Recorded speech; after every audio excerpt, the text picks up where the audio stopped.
महाराष्ट्राचा आवाज, आपल्या हक्काचा। गेल्या अनेक महिन्यापासून कल्याण पूर्वेमध्ये जे आमदाराने कोणत्या प्रकारचा विकास केला नव्हता, त्या ज्या ठिकाणी रस्ते असो, स्मशानभूमी असू द्या, डॉक्टर बाबासाहेब आंबेडकरांचं स्मारक असू द्या, या सगळ्या गोष्टीला प्राधान्य देण्याचं काम मी सातत्याने करत होतो।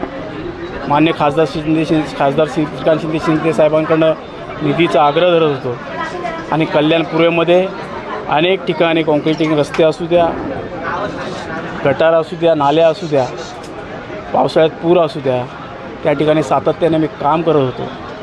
ते काम करत असताना मला बऱ्याच वेळा आमदार गणपत गायकवाडांनी अडचणीत आणण्याचा प्रयत्न केला, अडचणी देण्याचा प्रयत्न केला। मी त्यावेळेस कपिल पाटील साहेबांना मी कंप्लेंट केली, रविदादा चव्हाणांना मी सांगितलं, त्या लोकांनी उलटा माझीच समजूत काढली। माननीय मुख्यमंत्री साहेबांना मी सांगितलं की मला अशा पद्धतीचा प्रत्येक वेळी त्रास होतो आहे। मुख्यमंत्री साहेबांनीसुद्धा मला सांगितलं की आपण युतीत आहो, आपल्याला ॲडजस्टमेंट करावं लागेल, त्यालाही समजूत काढेल आणि तूही कोणत्या प्रकारचं अनुचित प्रकार झाला नाही पाहिजे, आपण युतीत आहोत, अशा पद्धतीचं मला सांगण्यात यायचं। मी जेव्हा काम करत असताना गणपत गायकवाड हे मला प्रतिस्पर्धी समजत होते, पण मी कोणत्याही प्रकारचा स्पर्धक नव्हतो। मी कार्यकर्ता म्हणून, एक कल्याण पूर्वेचा सुजाण नागरिक म्हणून मला कल्याण पूर्वेची दशा, अतिशय खराब अवस्था असलेले रस्ते हे बघवत नव्हते, म्हणून मी ते कार्यरत करत होतो। प्रत्येक वेळी आमदार गणपत गायकवाड यांचा माझ्या बाबतीत रोष होता। मी कोणत्याही प्रकारचं व्यावहारिक बिझनेस करण्याच्या कारणानेसुद्धा काही ठिकाणी मी त्या ठिकाणी काम करत असतानासुद्धा समोरच्या लोकांना दम देणं, मला अडचणी करणं ह्या सातत्याने चालू होत्या। आणि त्याने शेवटचा हा जो शेतकऱ्यांना मी न्याय देण्याचा प्रयत्न करत होतो, त्या ठिकाणी अतिशय क्रूरपणे माझ्यावरती हल्ला केला।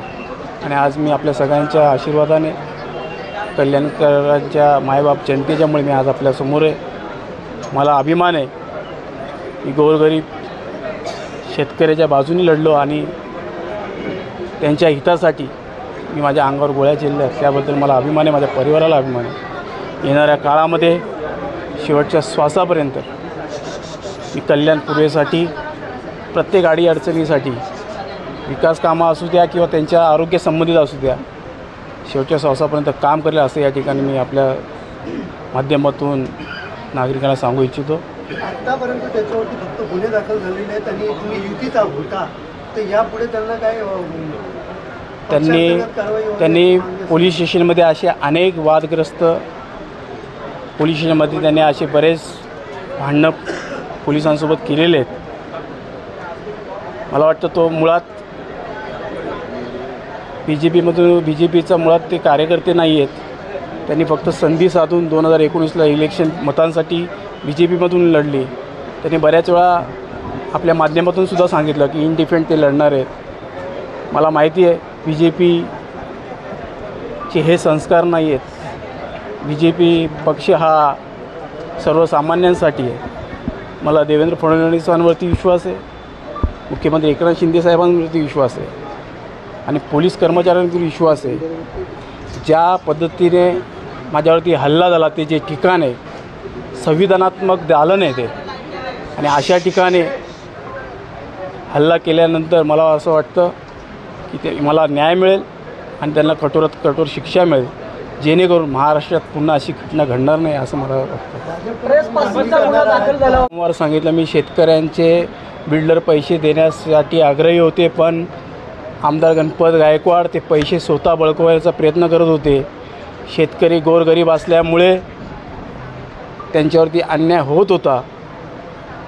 माझ्यासारखा जेव्हा त्यांच्यासाठी अन्यायासाठी धावून गेल्यानंतर ही अवस्था माझ्यासोबत झाली, तर आपण सर्वसामान्यांबाबतीत आमदार गणपत गायकवाड कशा पद्धतीचा क्रूरपणा त्यांनी दाखवला हे आपल्या सगळ्यांनी पाहिलं आहे.